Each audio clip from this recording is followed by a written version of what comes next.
Adventistas del séptimo día, también conocidos como sabatistas, pero realmente sabatistas es un nombre para referirse a cualquier grupo cristiano que se reúne el sábado. En cambio, Adventistas del séptimo día es la organización o la iglesia como tal, que a nivel mundial está organizada, tiene reuniones, es una sola iglesia. Algo interesante de los testigos de Jehová, de los mormones y de los adventistas, o de la luz del mundo, que no hay iglesias independientes, es una sola organización. De hecho, es uno de los ataques más fuertes contra los cristianos evangélicos, ¿verdad? Están tan divididos. Protestantes, metodistas, pero sí, pero aunque diferenciamos, yo le puedo llamarle mi hermano en Cristo. Y ser bendecido con su vida, y puedo escuchar sus enseñanzas. Y yo creo que todos aquí entendemos eso, ¿verdad? Que sí diferenciamos, pero en cuestión de un Salvador, la fe, la salvación por gracia, un Padre, un mismo propósito, un mismo llamado a la santidad, de apartados del pecado, un mismo Evangelio, somos hermanos en Cristo. Que es verdad, en prácticas y en ciertos asuntos va a haber quizás mucha diferencia, pero estábamos, ay Dios mío, ¿me puede pasar unas copias? Tiene un 100% de pila, eso va a pagar. Unas copias por ahí, gracias.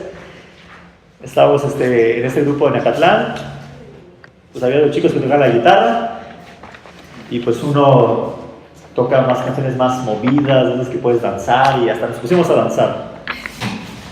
Borren esto del audio cuando lo suban a internet, por favor. Isabel comenzó. Y de repente hubo un tiempo que estaba tocando uno, que de hecho no viene de Calvary, viene de otra iglesia, un chico que viene de otra iglesia, y estaba tocando uno que viene de Calvary, y escuchabas acá, y escuchabas al otro más tranquilito, ¿no?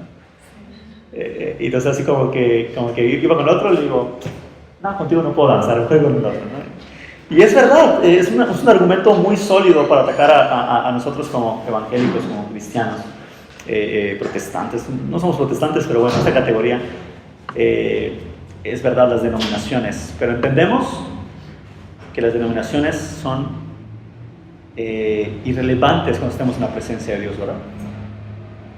Si no estamos con la justicia de Cristo, así seas bautista, Calvary, Asambleas de Dios, lo que seas, estás en tus pecados. Y algo también bien interesante, que al no creemos en una organización, que esas sectas sí creen en su organización. Testigos de Jehová, a ciegas, la Watchtower, es todo lo que les manda es lo que creen. ¿Sí? Ciegamente así, ellos lo creen a ciegas. Esta es la traducción verdadera, la Nuevo Mundo, le creo. Un cristiano, yo puedo usar cualquier traducción, excepto esa, ¿verdad? Por supuesto. De repente puedo tomar la NTV, la NBI, y algo bien increíble de las traducciones es que la mayoría de las traducciones, los idiomas antiguos, idiomas como español, como inglés, como en alemán, holandés, fueron traducciones independientes, todas directamente del original.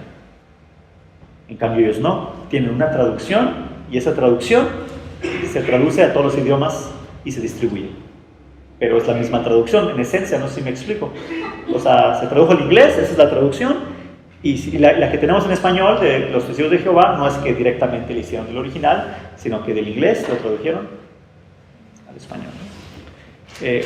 En cambio, nosotros tenemos traducciones importantes que todas fueron directamente del original.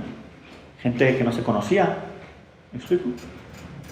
Hoy en día sí tenemos traducciones que hacemos de las que ya tenemos, especialmente para llevarlas a ciertas tribus, a ciertos lugares alejados, que en el maya no es directamente del original. La Biblia en maya no es, en Mérida se habla mucho el maya, en Yucatán, no es directamente el original, sino creo que fue de la en inglés, alguien la tradujo al maya, ¿no? Pero no es porque creemos que es la única traducción, ¿no? Entonces las sectas siempre tienen esa característica, no, es que está mal, está incompleta. No, esta es la verdadera traducción. ¿No? Por eso con un católico, cuando dice, no, es que usted tiene otra Biblia, realmente no. Sí es traducción diferente, pero si quieres abrimos tu Biblia, no tengo problema. De hecho hay traducciones católicas que me gustan, con la excepción de los libros apócrifos, pero me refiero a los 66 libros de la Biblia. La traducción, las Américas, latinoamericana, se me fueron las antiguas, la de Nueva Jerusalén, la Jerusalén, y hay una más antigua, se me fue el nombre, no tengo problema. Ahora, para mí la Reina Valera me parece una traducción muy acertada, pero también entiendo que la Reina Valera tiene errores de traducción, errores que a lo mejor no son significativos, pero sí, tiene. De hecho, hay un pasaje en la Biblia que dice, en Hechos 20, cuidad el rebaño, la cual el Señor compró con su sangre. Así lo dice la Reina Valera. El original no dice el Señor la compró con su sangre, dice la cual Dios compró con su sangre. La palabra no es curios, que la Reina Valera traduce como Señor, sino la palabra correcta es Theos, que es Dios, que es un pasaje claro para hablar de la divinidad de Cristo, que el que estaba en la cruz era Dios mismo. Hechos 20 así lo dice, que Dios compró la iglesia de Dios, la que Él compró con su sangre. Entonces no sé por qué Casiodoro Reina puso la iglesia del Señor, porque para él era sinónimo Señor y Dios, pero en esencia tiene ciertas, digamos, inexactitudes, pero nada importa en realidad. Ok, adventistas, como te decía, este grupo es muy, muy diferente a otras sectas, tiene muchas similitudes y hasta cierto punto muchos la consideran no una secta, sino una denominación. ¿Okay? Repito, iglesias adventistas hay más aparte de la adventista, pero esta iglesia como organización, vamos a ver por qué es secta. Tú entras a la página de los adventistas y vas a leer lo mismo quizás con una iglesia cristiana. Ellos usan la misma Biblia que nosotros, ¿ok? Reina Valera. Ellos, respecto al Espíritu Santo, ellos creen que es quien nos inspira, nos capacita, nos guía en nuestra comprensión. Es el Espíritu que toca nuestros corazones, nos transforma y nos va revelando quién es Dios. Hasta ahorita, exactamente, ¿verdad? Lo que tú y yo creemos. Ellos creen que la salvación, acerca de la salvación, era lo que ellos creen. Ellos creen que el sacrificio de Cristo nos reconcilia con un Dios perfecto y es quien transforma nuestros corazones. Que Dios envió a Jesús, su Hijo, para vivir la vida perfecta que nosotros no podíamos vivir y para morir la muerte que merecíamos. Esto es nuestro evangelio en realidad. Y como yo te decía, este grupo en realidad es complicado porque hay dos extremos. A pesar de que guardan el sábado, hay unas que son, tú vas y parece que estás en una iglesia cristiana. Hacen los eventos de jóvenes, la obra de Jesucristo, el mensaje es recordar que la sangre de Cristo nos perdona nuestros pecados, hacen énfasis en que nos transforma una nueva vida, ¿no? En realidad, en realidad, entonces, ¿por qué está incluida aquí? Porque también dentro de la iglesia adventista, especialmente en la organización, hay ciertas creencias que es imposible no catalogarlas como secta. Y tiene que ver con sus fundadores. Se cree que el que fundó prácticamente la iglesia adventista es en los años 1800, William Miller. Muy antigua los adventistas, como dices cuenta, son más antiguos que los mormones y más antiguos que los testigos de Jehová. Y Miller, prácticamente él era bautista, mas sin embargo no le parecía lo del infierno, algo muy similar a Jesús mismo. No le parecía que el alma después de morir sigue existiendo. Y si estás en pecados, eres atormentado eternamente. Esa pregunta.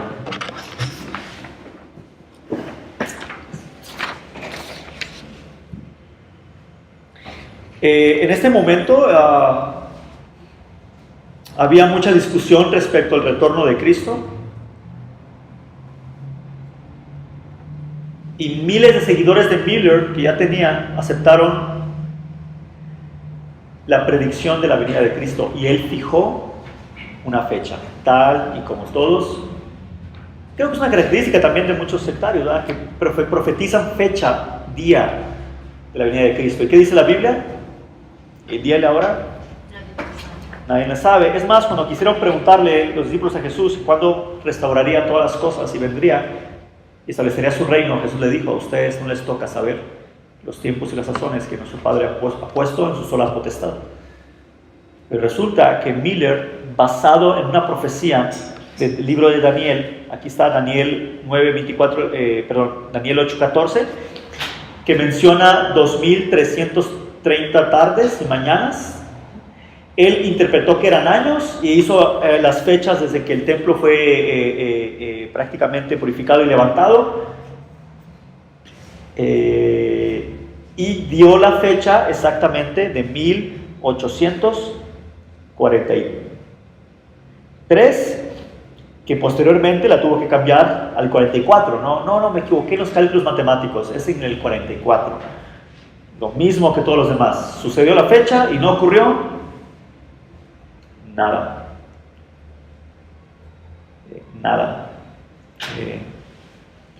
De hecho, todos los seguidores de este hombre, hasta este momento no eran adventistas, ¿ok? Pero todos los seguidores quedaron decepcionados. A este evento se le llamó el gran chasco, la gran decepción. Pero en este mismo momento, una mujer llamada Elena G. White, después del gran chasco, esa mujer, Elena G. White, tuvo una visión.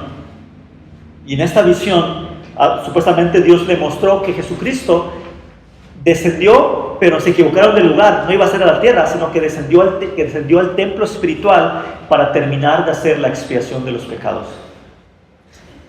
Y Él sigue ahí. Entonces aquí te das cuenta. ¿Y quién es Elena G. White? Elena G. White es la más grande profeta de los adventistas.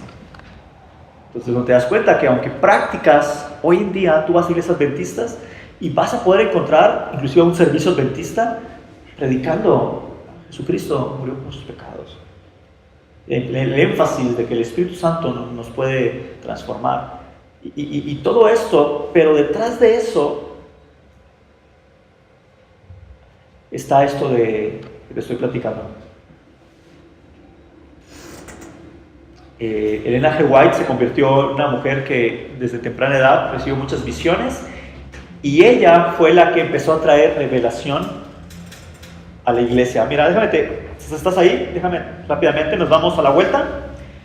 Antes de donde dice Elena G. White, dice don de profecía. No sé si por ahí.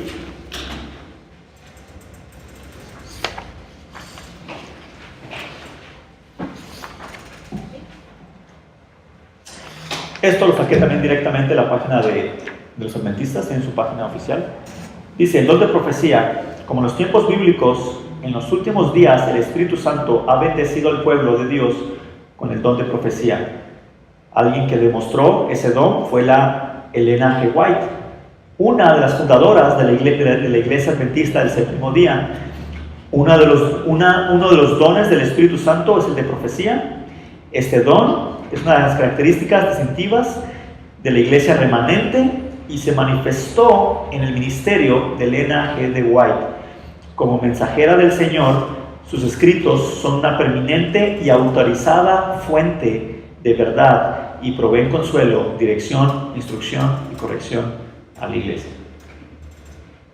Ahora, Elena G. White tuvo alrededor de 2000 visiones y escribió alrededor de 5000 artículos y 40 libros, con todas esas revelaciones y visiones e interpretaciones que ella tenía sobre la Biblia.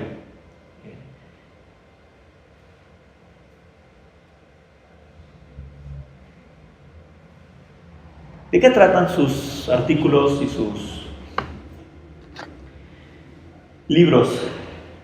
Pues ahí ella recibió la importancia de guardar las dietas y vivir una vida de acuerdo a la ley judía en cuanto a las dietas. Por eso los adventistas, no sé si sabes, no comen cerdo, ningún animal inmundo.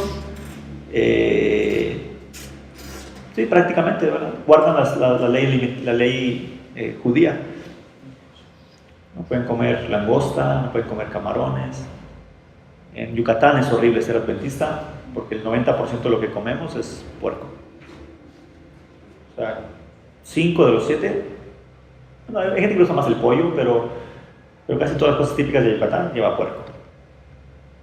Frijol con puerco, panizado de puerco, cochinita, lechón al horno, lomitos de Valladolid, no sé,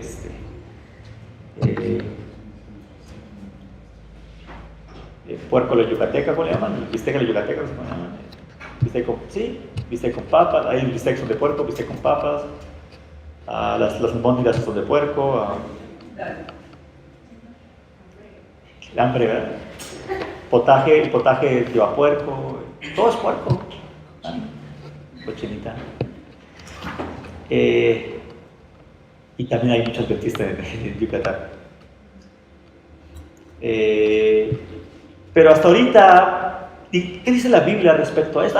Recibió la instrucción de que deben congregarse y que el día santo es el sábado. El problema de todo esto acerca del sábado es que el N.G. White lo elevó a algo sagrado. Y es aquí donde entra lo sectario, porque cuando uno estudia los escritos del N.G. White, a quien la iglesia adventista la tiene como la gran profeta, ella dice, según su interpretación de Apocalipsis, que el sello de Dios en Apocalipsis sobre aquellos que realmente es el pueblo de Dios, ella dice que son los que guardan el sábado. Y dice que el sello de Anticristo son los que guardan el domingo. Entonces aquí donde realmente ya salió lo sectario. Y aunque en práctica y en profesión de fe digan que Jesucristo nos perdona, nos salva, nos capacita en una nueva vida, pero tienen que guardar el sábado y tienen que cumplir con las leyes, y hay mucho legalismo, hay mucho legalismo.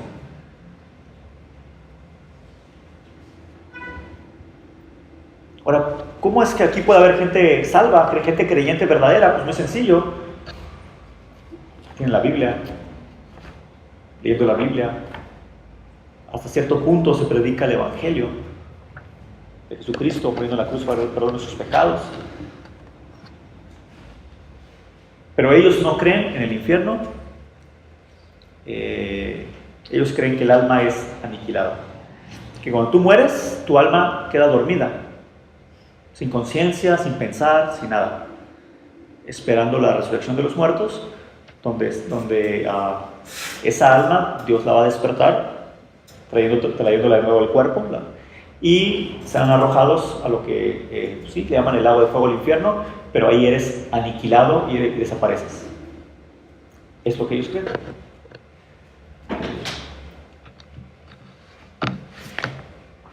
Los adventistas, pues me voy a enfocar en las principales, que es prácticamente el sábado, y tal vez esto para tu vida puede ser algo de confusión. ¿Por qué nos reunimos el domingo? Diría alguien, pues este es el día que no trabajamos, y a cierto punto creo que es verdad. Sería complicado reunirnos. Bueno, pero ¿por qué domingo? ¿Por qué no nos reunimos en sábado? Si la ley dice que guardarás el sábado para santificarlo. La ley nos dice que el que no guarda el sábado se ha cortado del pueblo de Dios. De hecho, hay un pasaje de la Biblia que dice que también deberá ser muerto quien profane el día de reposo. ¿Por qué tú y yo no adoramos? ¿Por qué no tú y yo nos reunimos en sábado? Bueno, estamos en sábado, ¿verdad? Pero me refiero al servicio principal, guardar el sábado. Porque los sabatistas o los adventistas no trabajan desde el viernes en la noche, que así comienza un sábado judío, hasta el sábado en el anochecer. De hecho, los adventistas, creo que el viernes en la noche tienen su servicio principal, no trabajan. Al día siguiente también tienen reuniones y oraciones en su templo. ¿Alguien sabe por qué nos reunimos en domingo?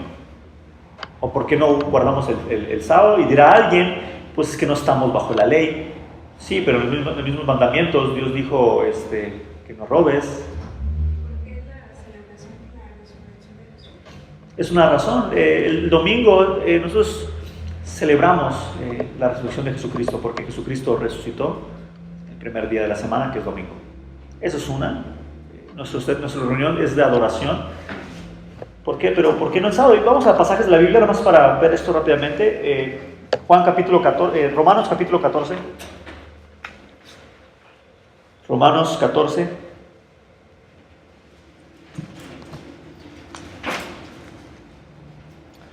La razón es porque el Nuevo Testamento no nos dice que guardemos el sábado. Esa es la razón. De hecho, el Nuevo Testamento nos dice que da igual el día en que tú y yo nos reunamos.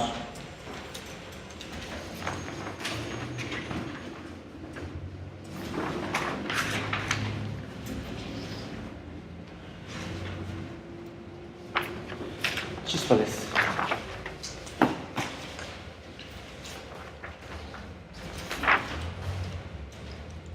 Romanos 14, del 5 al 6, dice así: uno hace diferencia entre día y día, otro juzga iguales todos los días. Entre comillas, ¿quién es el que hace diferencia entre día y día? Pues los adventistas, ¿no? Sabatistas. ¿Quién es el que juzga iguales todos los días? Nosotros, ¿verdad? Todos los días son del Señor, en realidad. Dice aquí, el que hace caso del día, ¿lo hace para quién? Para el Señor. Y el que no hace caso del día, pues para el Señor no lo hace.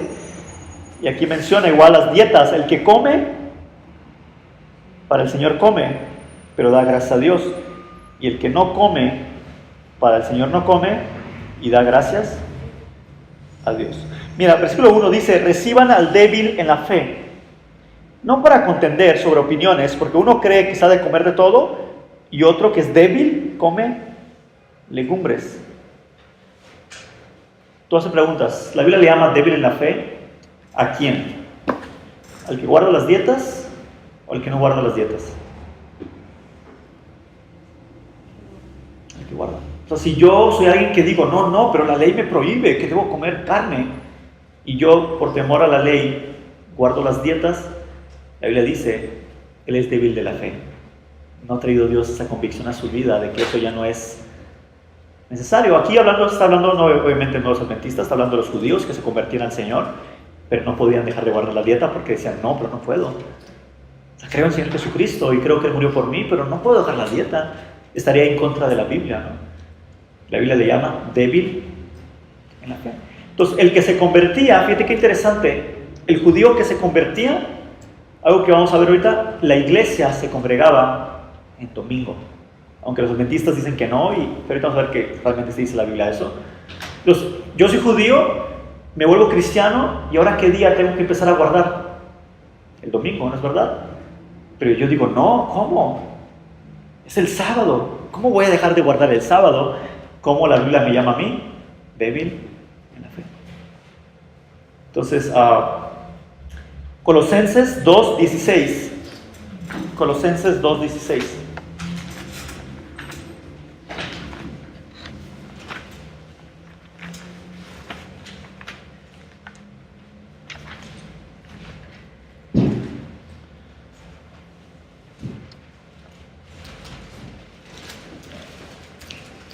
Dice, por tanto, nadie les juzgue en comida o en bebida o en cuantos a días de fiesta, luna nueva o días de reposo. En pocas palabras, Dios no condena a aquel que no guarda el día de reposo. Que nadie te juzgue con respecto a las dietas, comidas. Había unos que sí seguían celebrando el Pentecostés, seguían celebrando la fiesta de los tabernáculos, seguían celebrando todas las fiestas judías. Había otros que ya no, o que no lo hacían. Dice la Biblia, no puedes juzgarlo. En pocas palabras, Dios dice, yo no, ni yo me fijo en eso. ¿Sí me explico? Es como si Dios dijera, realmente para mí no me importa. Pero los adventistas dicen, no, es el sábado. Es el sábado. Pero bueno, si un sabatista por convicción propia quiere hacerlo, qué bueno. El problema llega cuando tú dices que los que no lo guardan están condenados. Secta. Estaba leyendo unas encuestas sobre los adventistas, y dentro del mismo movimiento adventista hicieron una encuesta a miles de adventistas. Hay adventistas que les preguntaron que si creían en algún tipo de castigo eterno, y hay adventistas que sí lo creen, que están en la iglesia adventista, pero que ellos dicen, no, es que las escrituras Así dice la Biblia. Bueno, a mí sí me perdonó, así que para mí no importa, pero... Y es interesante que adventista también hay diferentes iglesias adventistas y hay diferentes tipos. Pero bueno, último ya, los adventistas, ¿qué ellos creen? Ellos creen que Jesucristo descendió en el templo y que ahí sigue concluyendo la obra de expiación. Para mí es un poco complicada, porque ¿cómo pueden decir que a través de Cristo somos perdonados, pero al mismo tiempo enseñar que Cristo está como que todavía terminando esa santificación y purificación de nuestros pecados en el templo? Y hay un pasaje que hasta ahorita casi nadie entiende esto, y quiero decirte esto: ¿cuándo ya nuestra expiación Jesucristo la concluyó? ¿En qué momento, dónde, en qué lugar la expiación fue concluida? ¿Alguien sabe la respuesta a esta pregunta? Y curiosamente, creo que la respuesta de todos sería en la cruz, ¿no? En la cruz ahí fueron pagados todos nuestros pecados. Es correcto, en la cruz se fueron pagados. Pero la expiación, ¿cuándo fue concluida? ¿Alguien sabe? En la cruz, ¿será que ella fue consumida? En la cruz Jesús dijo, consumado es. Lo que está diciendo es pagado por completo. Pero esa finalización de expiación por nuestros pecados, ¿sabes dónde ocurrió? El tercer día en el cielo. La Biblia lo dice, ahorita vamos a ver.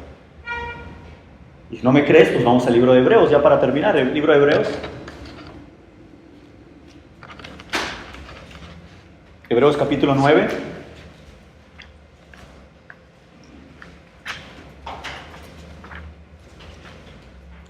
¿Sabías tú que dice Romanos que Jesucristo murió por nuestros pecados, pero resucitó para nuestra justificación?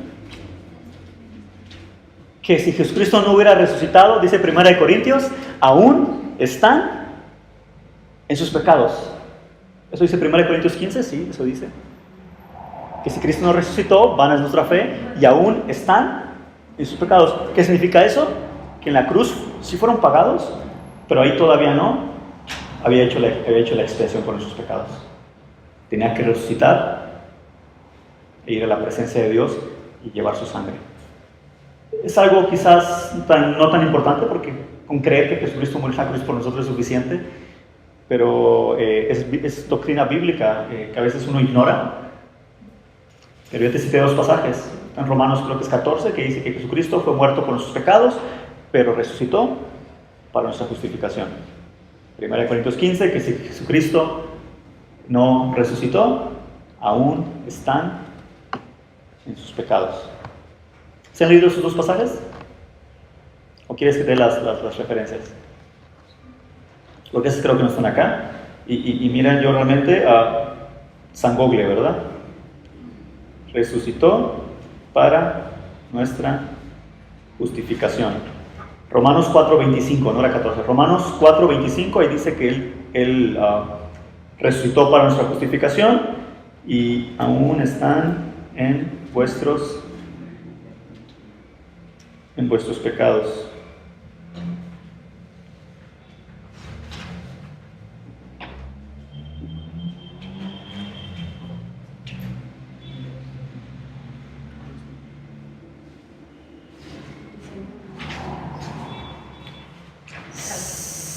Primera de Corintios 15:17. Si Cristo no resucitó, aún están en sus pecados.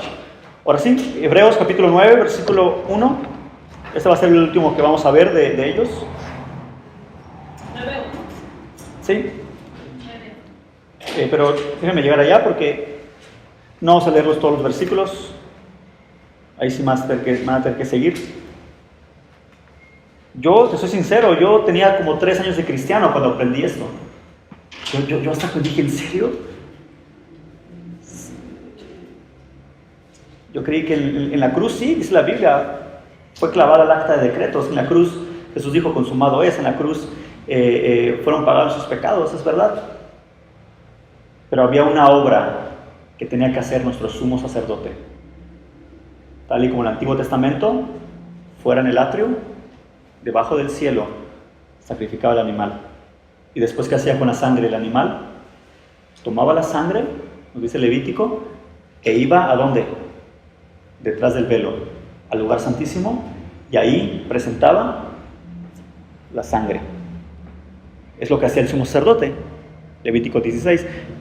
Y dice Hebreos que Jesucristo, como el sumo sacerdote, hizo lo mismo. Traspasó los cielos y entró al verdadero lugar santísimo y ahí presentó su propia sangre. Fíjate qué interesante, esto va a ser algo muy interesante. Dice, me voy a saltar al 6. Dice, y así dispuestas estas cosas, en la primera parte del tabernáculo entran los sacerdotes continuamente para cumplir los oficios de culto. Versículo 7. Pero en la segunda parte, es decir, el lugar santísimo, solo el sumo sacerdote, ¿cuántas veces? Una vez al año, y no sin qué, sin sangre, la cual ofrece por sí mismo y por los pecados de la ignorancia del pueblo, dando el Espíritu Santo a entender que con esto aún no se había manifestado el camino al lugar santísimo, entre tanto la primera parte del tabernáculo estuviese de pie. En pocas palabras, es que mientras estuviera el tabernáculo, Dios estaba dando a entender que un día iba a ser necesario que alguien, nuestro sumo sacerdote, fuera al verdadero lugar santísimo. Dice aquí, el tabernáculo, dice, lo cual es símbolo solamente para el tiempo presente, según el cual se presentan ofrendas, sacrificios que no pueden hacer perfecto en cuanto a la conciencia al que practica este culto, ya que consiste solamente en comidas, bebidas, etcétera, etcétera, etcétera. Versículo 11. Pero estando ya presente Cristo, sumo sacerdote de los bienes venideros, por el más amplio y por el más perfecto tabernáculo, no hecho de manos, es decir, no de esta creación. Y mire lo que dice, y no por sangre de machos cabríos ni de becerros, sino por su propia sangre. ¿Qué dice? Entró una vez para siempre en el lugar santísimo, habiendo obtenido, ¿qué dice? Eterna redención. Entonces, según este pasaje, donde Jesucristo ya obtuvo por completo nuestra redención, cuando fue al lugar santísimo, no en el tabernáculo hecho por manos de hombres, es decir, no de esta creación, no de la tierra. Él fue a la presencia de Dios y llevó su sangre. No sangre de animales, sino su preciosa sangre para obtener esa redención y expiar los pecados de nosotros. Ahora,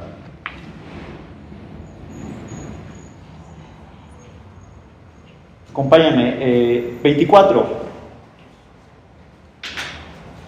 Dice, porque no entró Cristo en el santuario hecho de manos, figura del venidero, sino en el cielo mismo, para presentarse ahora por nosotros ante Dios, y no para ofrecerse muchas veces, como entra el sumo sacerdote en el lugar santísimo cada año.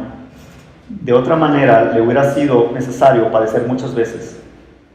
Hasta aquí voy a leer. Ahora la pregunta es, ¿y en qué momento David hizo eso? ¿Será que lo hizo 40 días después, cuando ascendió al cielo?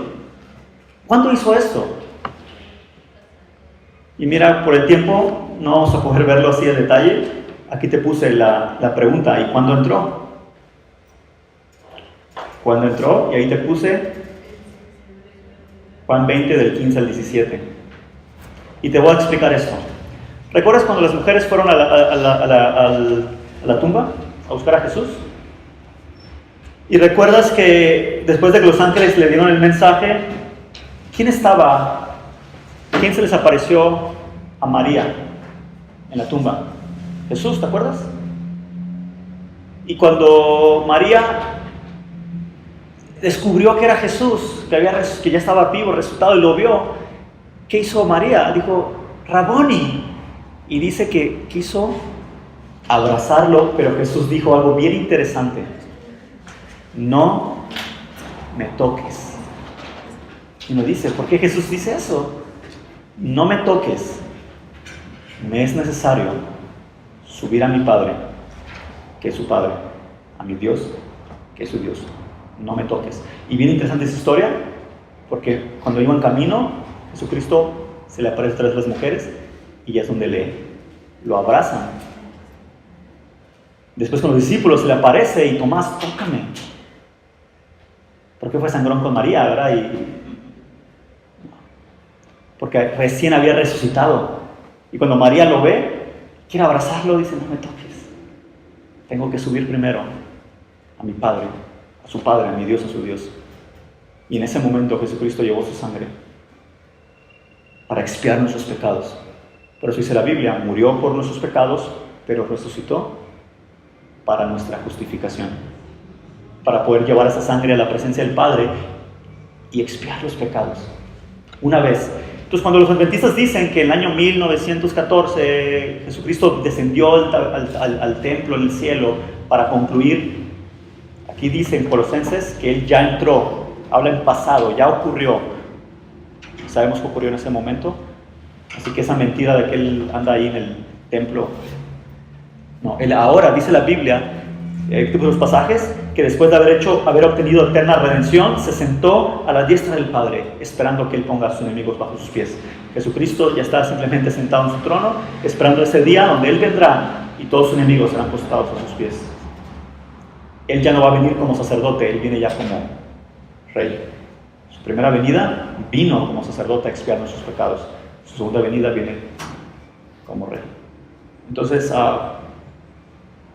hasta aquí se fue el tiempo volando. Bueno, para mí se fue volando, ¿verdad? Dicen que para el que habla siempre se va volando, pero ¿alguna pregunta, comentario que quieran añadir? A los adventistas prácticamente guardan el sábado. Yo conozco muchos adventistas que son religiosos meramente, como hay en cualquier otra iglesia. Gente que se esconde para comer comida de puerco. En un pueblo conocí una persona que él se iba a un rancho para escondidas poder comer puerco. Ilegalismos terribles, te hunde en eso, en culpa, en miseria. Si no hay preguntas, no hay un comentario.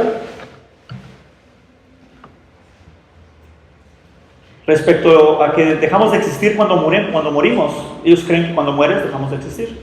Es lo que creen. Bueno, creen que nuestra alma duerme. Los testigos de Jehová creen que dejamos de existir. ¿Qué dice la Biblia? Pues está la historia de Lázaro y el rico. Todas las sectas quieren enseñar que eso era una parábola. Las parábolas no mencionan nombres. Lázaro y el rico murieron y uno fue al seno de Abraham y otro fue a sufrir al Seol. Clarito está ahí. El apóstol Pablo dijo, para mí yo quisiera partir y estar ya con el Señor. Esa mentira de que mueres y que quedas en un estado sin conciencia y que de repente Dios te va a despertar, no es cierto. Pablo dijo, yo quisiera ya morir y estar con el Señor, lo cual es muchísimo mejor. Ausentes en cuerpo, presentes en el Señor. Y bueno, hay pasajes. Si no hay ninguna duda, comentario. Pues, ¿verdad? Y puedes cumplir en oración.